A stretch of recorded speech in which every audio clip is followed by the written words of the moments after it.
where the rivers are beaming and all the world's dreaming, peace everlasting, hate had enough. Hated enough to live by the ways of the world, to be part of the picture, whatever it's worth. Throw your arms round each other and love one another, for it's only one life that we've got. Hated enough, hated enough.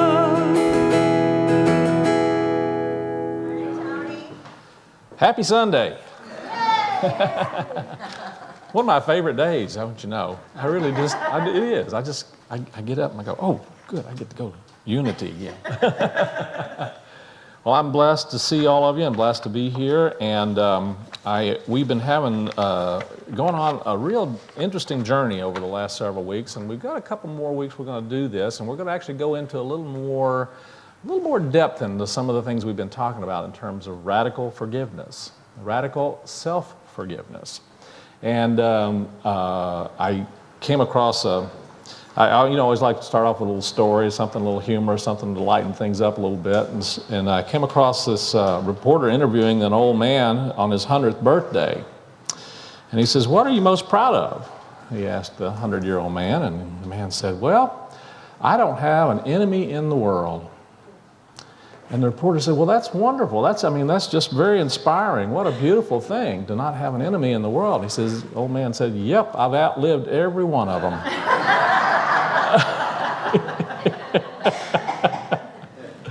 I hope you outlive,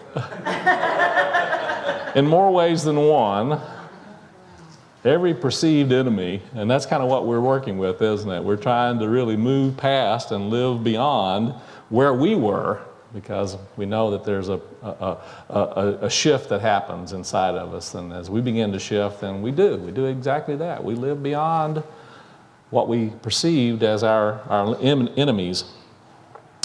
There's also a story of about a student at Cambridge University who entered the classroom on exam day one day and asked the proctor to bring him cakes and ale. And the proctor refused and just said, it was astonished the young man would be so audacious to ask for such a thing. But the young man pointed out, he said the student read from a 400-year-old law in Cambridge, which was written in Latin and still in effect, apparently. The passage read by the student said, "Gentlemen sitting for examination may request and require cakes and ale." And the proctor was forced to then comply. And so they figured Pepsi and hamburgers were judged to be a modern equivalent of cakes and ale. And so they settled on that. And after all, the law was on the young man's side. And so 3 weeks later, the student was summoned to the office of academic affairs and was there to face disciplinary action. And was assessed a fine of £5. And he was fined not for demanding cakes and ale in the classroom, but he apparently blatantly disregarded another obscure Cambridge law, which said that you were required to wear your sword during examinations. And blatantly disregarded it. Some of the things and some of the laws that we work with seem rather archaic at times, and some of the ways we act seem rather archaic, and some of the actions that we have and the belief systems that we hold are actually pretty archaic at times.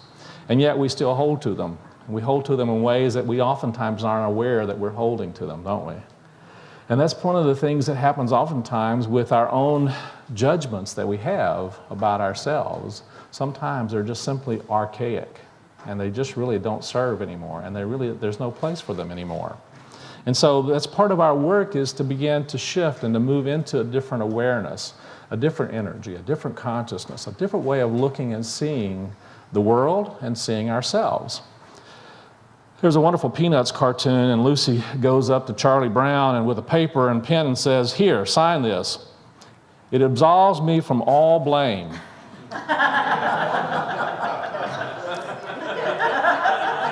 Then he goes to Schroeder and says, here, sign this. It absolves me of all blame.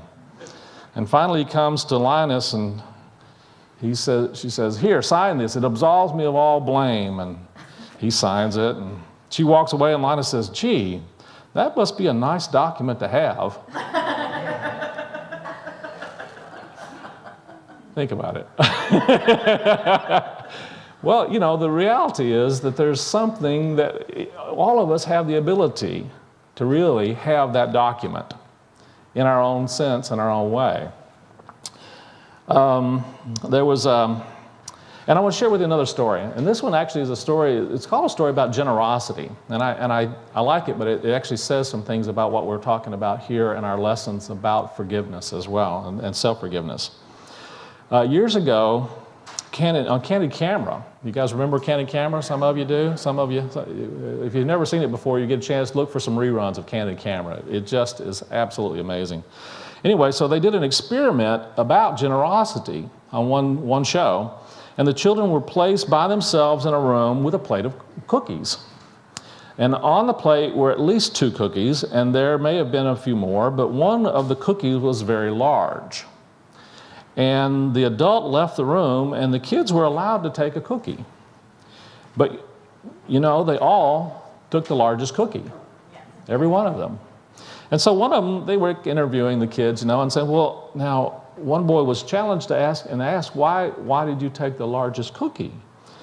And Alan Funt was, of course, the host of the show. You guys remember Alan Funt. He says, all you left me to eat was the little cookie.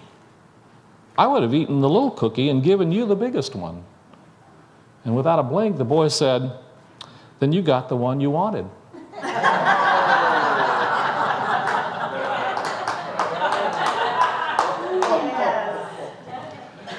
I think I could end my lesson right there. My point is... It's important for us to recognize that oftentimes we are, you know, it's a recognition that we are really getting what we're asking for, oftentimes. Whether we do it on a conscious level or an unconscious level. We are participating in creating, promoting, or allowing our experiences in life from a spiritual perspective for the purpose of giving us a treat. And giving us a treat that's really there for us to learn from and to grow from. And so today I invite you to go through some work with me today. I've been talking about these principles and these ideas of radical forgiveness. And so I want us to do a little exercise, and then we're going to talk a little bit more about some of the actual steps and process of radical forgiveness and go into a little bit more depth on them. And so I invite you to get a piece of paper and a pen. If you can use your bulletins. If you got a bulletin, that'd be great, and a pencil or pen. If you don't have a pencil or pen, please, if you have one, pull it out. If you don't, raise your hand. We've got a few over here we can help you with.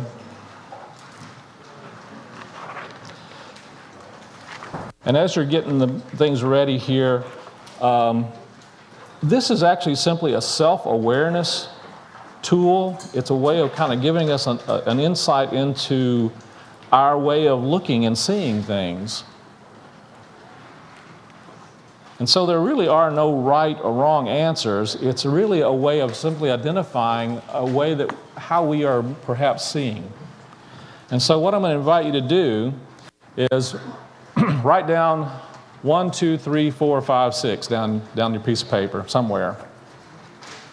You're not going to need to do a lot of writing on this exercise, so don't be concerned about it. It's just actually a scoring. So what I'm going to do is I'm going to read to you 6 paradigms that he presents.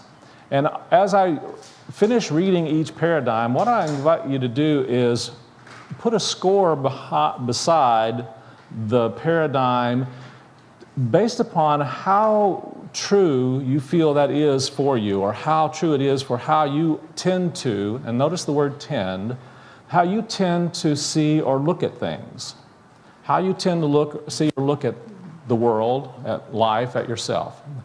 And so the scale is basically a 0 to 10 scale. So 0 means, no, I don't see that at all. And 10 means, yeah, that feels really true. I tend to see things that way. Doesn't mean you always see it that way, but you tend to sometimes. Does that make sense? And so okay, so let me go ahead and read the first one. You guys ready for this? All right. I take a rather scientific, secular, rational view of life. I think that human beings are simply part of the evolutionary spiral, and that, like every other animal on the planet, we are born, we live, and then we die. Yes, there's a lot more to it, but that's more or less it in a nutshell.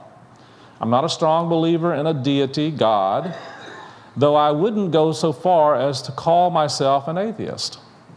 I'm not inclined to think there is reality beyond what I register with my 5 senses. If there is, I have no real idea what that might be like, and I'm certainly not in touch with it and wouldn't know how to talk about it. Until now, forgiveness to me has meant making a conscious decision to let bygones be bygones. So one of the things I meant to say and I want to point out is he presents that these not necessarily as right or wrong ways of looking at things, but a way of looking at things. And there's a value in recognizing that. And so notice that for yourself, and notice if there are times where you have this perspective and this insight, this way of seeing things. All right, we ready for number 2? My spirituality and worldview come directly from my religious beliefs. I tend to see the world as a continuous struggle between good and evil. I believe that evil, Satan, does exist, and it is my job to stay vigilant and defend against the ever-present danger of it coming into my life. God made this world, and He made me as well. He remains in heaven, but is always watching and judging me harshly for having committed the original sin. When I die, I hope He will judge me kindly, though, and I will go to heaven. If I don't live a good life, I will go to hell. I believe in being kind to others, but I believe forgiveness is not ours to bestow. All we can do is ask God or Jesus to do it on our behalf. So in my opinion, forgiveness is prayer, and ultimately, should the prayer be answered, it is pure grace. So on a scale of 0 to 10, kind of ask yourself, and this is, again, a self-awareness tool. It's not really a right or wrong, just notice. It's a way of noticing. You guys ready for number 3? I'm somewhat open to spiritual ideas and find them intellectually interesting, but I wouldn't necessarily call myself a very spiritual person.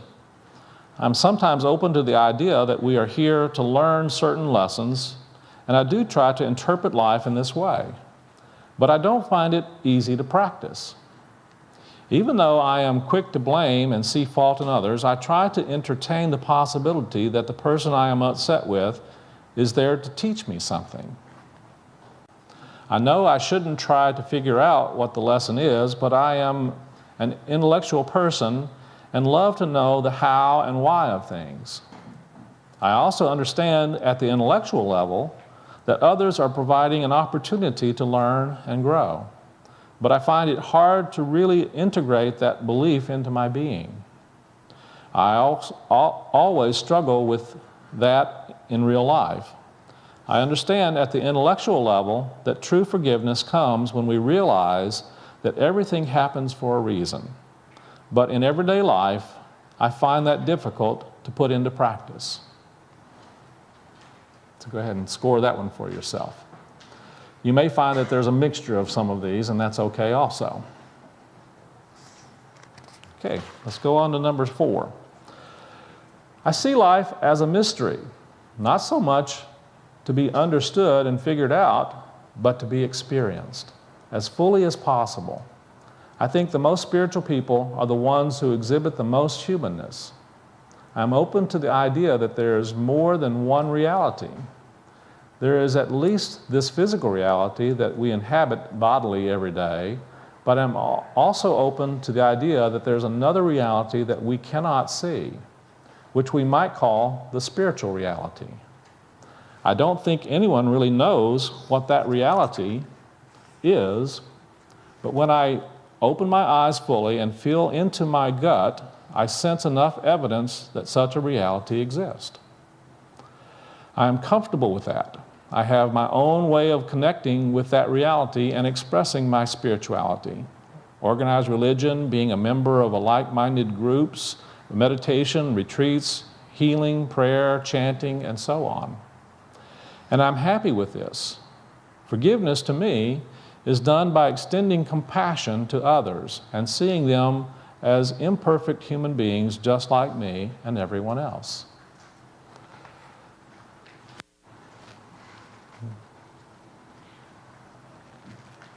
You guys ready to score that next one? And he's calling these different paradigms. Paradigm 5.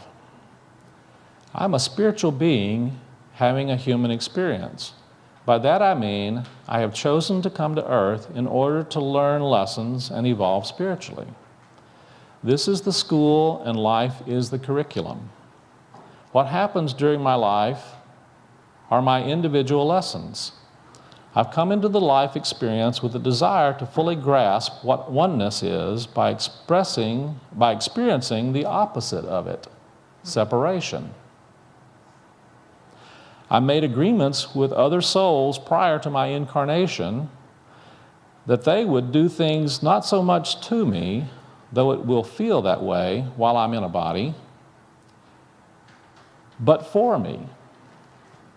While I'm here, I also enroll others to give me opportunities to learn.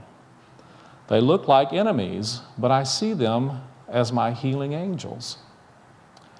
That's how I see forgiveness, that everything that happens invariably occurs for a spiritual purpose, and that while I remain accountable for what I do in the human world, in purely spiritual terms, nothing wrong ever happens.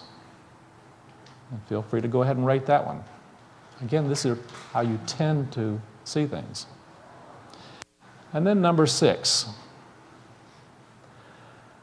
I'm totally into metaphysics, and I see myself as a very spiritual person. I see our life on this planet as being on the wheel of karma, reincarnating over and over, lifetime after lifetime, learning lessons, balancing energies, and evolving spiritually until one reaches completion. Completion. I'm in touch with the spiritual realm and receive guidance from that side of the veil. I have several spirit guides, and I frequently talk with angels. I believe that we are human beings, are all part of the Godhead, our purpose for our lives being to assist God in expanding His/her consciousness and to eventually co-create heaven on earth. As far as forgiveness is concerned, I am certain in my own mind that everything is in perfect divine order and that there is nothing to forgive. Forgiveness, therefore, is moot. So these are actually 6 different ways of looking at and understanding things. And now that's not to say that these are the only paradigms that there are, or that there aren't combinations of those. My sense is, and tell me if I'm wrong, that we probably felt really very, very connected with some and very much not connected with others. Wouldn't you agree? But it's just an awareness of where we tend to focus and operate in life. And so it's just a tool for having us to have some awareness about how we are operating and working with some of these thoughts and ideas. And so in working with this, I wanted to have us go into and discuss Colin Tipping's 5 stages for radical self-forgiveness. I was ready to talk about this a little more in depth. So the 5 stages are really, and you may want to write these down. They're. Stage 1 is telling the story. Anybody ever had a story? Part of the work of telling the story and the purpose of telling the story is to first of all recognize that we've got a story. Because we have a tendency not to recognize we have a story, we tend to believe that the story is the reality and that we're in the story and that we are in the reality. That make sense? And so part of our work in telling the story is to recognize the story. The story that we're telling ourselves. Now, maybe it says whether we are a victim or perpetrator of a wrongdoing, we will always have a story about what happened. All of the pain and suffering will be contained in the story. So having that story heard, witnessed, and validated is the first step in clearing the space for forgiveness or self-forgiveness to occur. And so the first step is to tell the story. So telling the story, the value of telling the story, again, is to acknowledge and recognize a story. That make sense? So the second part of radical self-forgiveness, the second step, is to feel the feelings. Now, wait a minute. They're just feelings, right? We don't need those. They get in the way, right? The reality is, feelings, he says, every perpetrator story has a bundle of emotions attached to it. Yes, guilt and shame will be the primary feelings, but anger, fear, regret, remorse, and a whole host of other similar emotions will be right up there with the guilt and the shame. And he goes on to say, you cannot heal what you don't feel.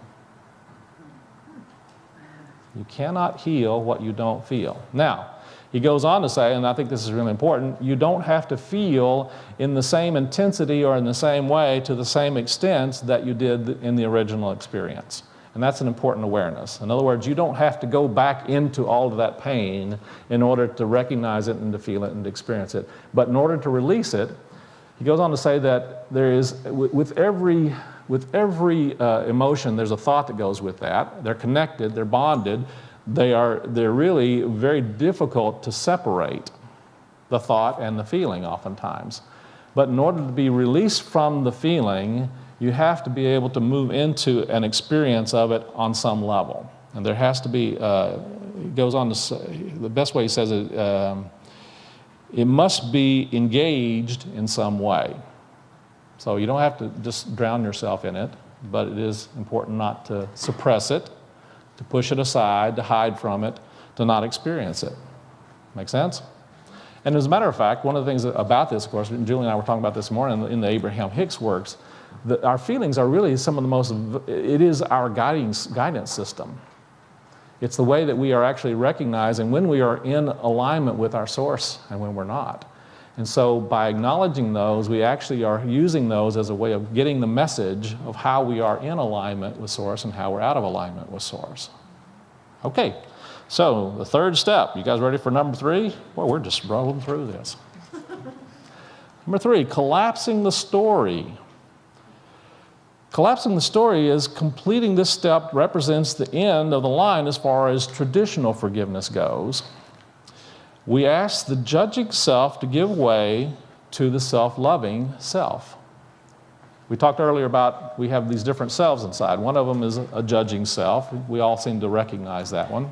There's a part of us that's actually very judgmental of ourselves, and everybody else as well, for that matter. But, but we're really good at doing it for ourselves, aren't we? And so it's really getting the self-judging self to step aside for a moment and allow the self-loving self. And we know that we have that part of ourselves as well. A part of ourselves that really does have compassion for our being. And so we ask that part of ourselves, we give that permission, and here's how that goes. Yes, let's take, for example, we need to bring some heart-centered energy to a particular situation where we have felt, well, we've been beating up on ourselves, is probably the best way to say it. We've not been forgiving of ourselves. We've been holding a grudge against us. We've been holding ourselves in an experience of guilt and shame. And so we need to bring some heart-centered energy into this, and so here's how that goes. Yes, but have some compassion for me and try to understand why I did what I did. Yes, I am a flawed human being. I did something wrong, but if those who are judging me could imagine what it might have been like for them had they been walking in my shoes, like at that time, under the same conditions and with all the emotional baggage I was carrying, then they might not be so judgmental of me. And so, Mr. Judging Self and all those others out there who are criticizing me, do cut me some slack, please. And if you cannot, at least try to imagine me as I once was when I was a tiny baby, innocent, unspoiled, whole, loving, trusting of those around me, a beautiful child of God.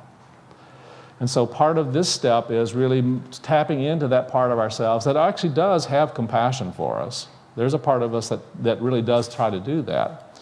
One of the things he says, and let me back up just a little bit.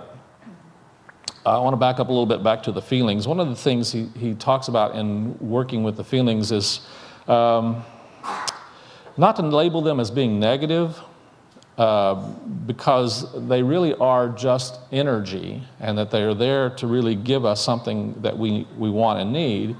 And one of the things we want to avoid when we're working with feelings is to not jump into what he calls a spiritual bypass. You know what I'm talking about? A spiritual bypass? Another way to resist feelings is to engage in constructing a spiritual bypass. Many people, especially those who think of themselves as spiritual, think that feelings are to be meditated away rather than felt. It's important to acknowledge that many people in helping professions also bypass. Anybody know that one? Addicted to helping others is a way of avoiding their own feelings and emotional pain. Guilty. Yeah. So one of the things that sometimes we do is, rather than feeling our own emotional pain, we go help others with theirs, right? Because it's so much easier for me to fix you than it is to fix me. Yeah. It's fun too, don't we?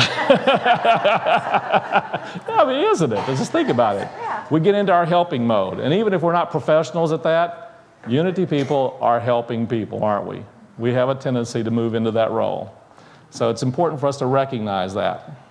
Let me back up over there. Okay, so we got that, and then when we did the collapsing the story. He goes on to say, bringing compassion and empathy to a situation that needs forgiveness also has the effect of reducing the intensity of the other feelings that we have about the crime that we have committed, and whatever that might be. It won't do much, however, about the guilt, though since this process is directly related to what we did rather than how we interpreted it. And so he talks about the difference between appropriate and inappropriate guilt.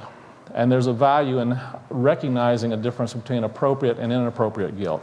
Appropriate guilt would be basically, I see someone on the road and I decide to run them over. I should feel guilty about that. Inappropriate guilt is, I'm driving down the road, someone steps in front of my vehicle and I don't see them, and I hit them, and I harm them. I can feel remorse, I can feel regret, I can feel sadness, I can feel even just the shock and the horror of that. But is guilt actually the appropriate response? So that's one of the things that's valuable for us to pay attention to and notice. Is it really appropriate guilt or is it inappropriate guilt? And there's a value in recognizing the difference between the two. And then the fourth stage, this is where we actually get into the steps of what he would call the steps of radical forgiveness. The first three really are a part of any pretty much forgiveness process, standard forgiveness as he recalls it. But the next step is where we really move into radical forgiveness. And this is the unique step in radical forgiveness, one that takes us beyond traditional forgiveness, and looking at and thinking about those worldviews that we were just looking at, those ways of looking at things, the paradigms, yes. So he says, we might say that the paradigm 1 represents prevailing worldview, while paradigm 5 represents a spiritual and metaphysical worldview. And this worldview would be more supportive of being in radical forgiveness. The powerful thing is you don't have to have that worldview for this process to work. You can still be in any of these paradigms. If you go through the process, it can still work. So one of the things about this is then you begin to rewrite this story, however, based upon a different paradigm, different worldview. you rewrite that experience from a different perspective. You see it in a different way. And here's a way you can adjust the paradigm. Let's say paradigm, moving from paradigm 1 into paradigm, the 5th one. I had made agreements with souls prior to my incarnation that I would do things not so much to other people, though it will feel that way while I'm in a body, but for them. While I'm here, others will enroll me to give them opportunities to learn. I will look like their enemy, but they will come to see me as their healing angels. Interesting, huh? So part of the work of shifting is to reframe it from an awareness of or a thought about, and to move it into an awareness of the possibility that there was a soul purpose for that experience. Now, whether it be something that you're doing for yourself or to yourself or with or to another, you can actually begin to make that shift and look at the possibilities that there was something higher at work in that experience. And that's what reframing the story can be about. Reframing the story can also be about, and one of the most wonderful reframes that I have come across is in Ed Wein's book on, what's the name of the book again? Thank you. 4 steps to, 4 laws of, Spiritual prosperity, 4 laws. yeah, the 4 principles of prosperity. I'm not giving the exact title right now, but that's the one I'm talking about. You guys. But she talks about this understanding how she had been really telling her story over and over again of being a victim all her life, and all of the victim stories that she was sharing. And she had a very loving person tell her, cut it out. In a very abrupt and very, in her experience, a very rude and very inappropriate way. And what she gained from that was, he went on to say, what if that was there for you to be able to become the kind of strong person that you are today? That's the story you want to be telling. That's the story that you want to hold on to. That there was a purpose for that so that you could experience the possibilities of a greater strength coming in and through you. That's the story you want to hold on to. And that's the process of moving into this next step. And then the 5th step in this process is then to integrate that shift. To recognize and recreate the new story of what the possibilities are from that experience, what the good and gift can be out of that experience, and then to begin to integrate that into your being. And one of the ways that he says do that is some physical activity, and it almost always involves your voice in some way, by stating this story in a new way, either writing it out. He encourages doing breath work. The work that I really like to do is the EFT work, the tapping work, that really does bring it into a physical being, into a physical connection, and begin to shift that energy into in a real physical way. So those are the 5 steps of radical self-forgiveness. So I'm going to ask you to take some time to reflect on and meditate on these steps this week, on different scenarios and different experiences that you may have that you would like to have some experience of release from, whatever that might be. You've got a couple, don't you? Oh, okay. I just want to check. I want to make sure I'm talking to the right audience, So have some time to play with those this week. Take some time to reflect on them, meditate on them. Next Sunday, we're going to go through a worksheet to go through these experiences with different experiences that you've had in life. And we're going to do some of this releasing work next week. So be sure and be here next week. And we're going to do some really good healing and clearing work on radical forgiveness. And that's our lesson for the week. All right. God bless you. Let's move into our meditation time, and we're going to let's do a song. We'll do a song during meditation or beforehand. Whatever you like. Oh, okay. Why don't we go ahead and do it during meditation? Will you play some music for us? Okay. Sounds good. Oh, that's great. Yes. Okay.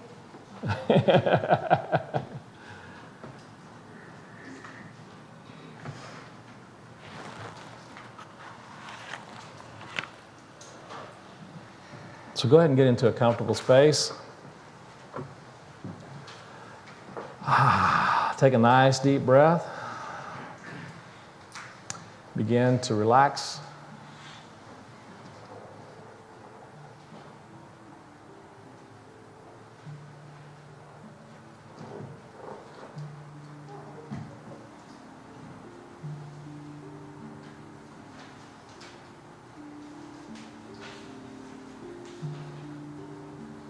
And just allow the breath to flow in and out. And as you allow the breath to flow gently in and out, begin to be open to knowing and feeling and experiencing a connection with our whole being.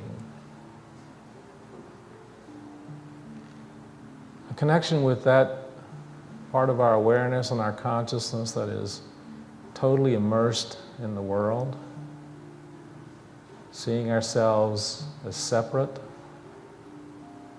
limited, controlled by situations and circumstances, and just acknowledge that that's there. We all have that as a part of our awareness. And then we, of course, judge ourselves for having that and notice and pay attention to that part of ourselves, that voice inside.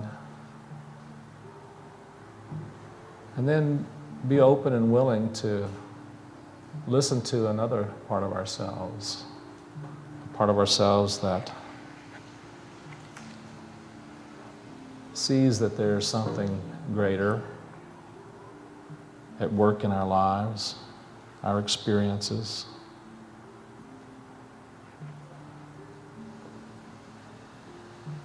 Beginning to allow your awareness to rise. Begin to imagine and see yourself from the perspective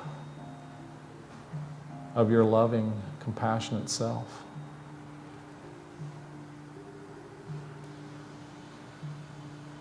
Begin to have compassion for where you are and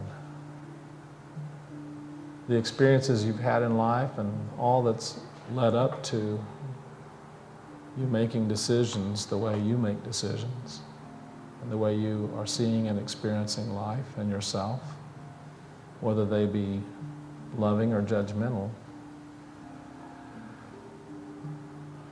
Just let yourself have compassion for even the judgmental self.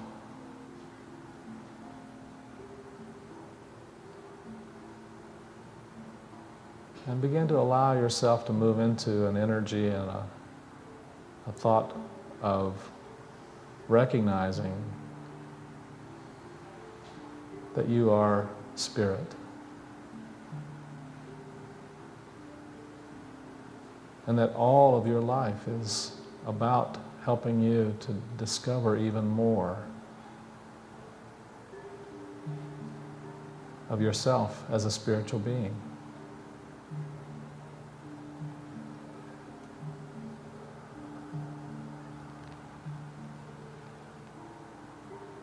Feel what that feels like.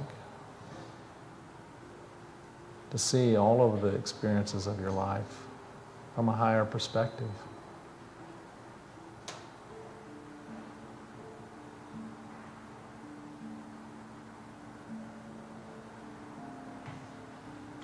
And be willing to go another step and just simply know yourself as the one.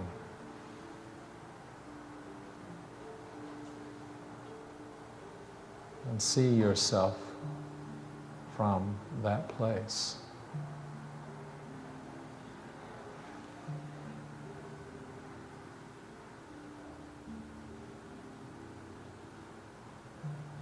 See and feel and hear the knowing, this is my beloved child,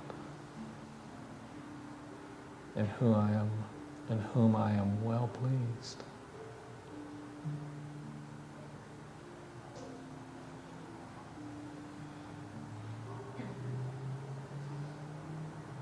Feel the absolute unlimited love. And allow that love to pour through you.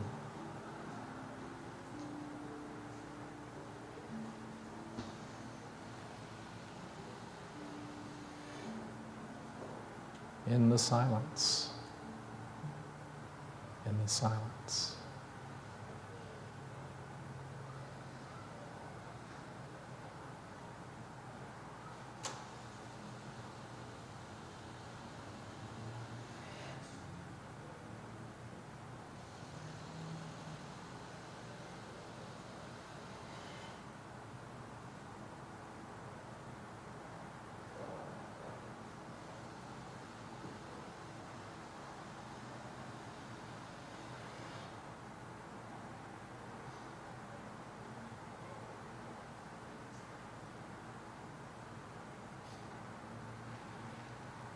And take a nice deep breath now.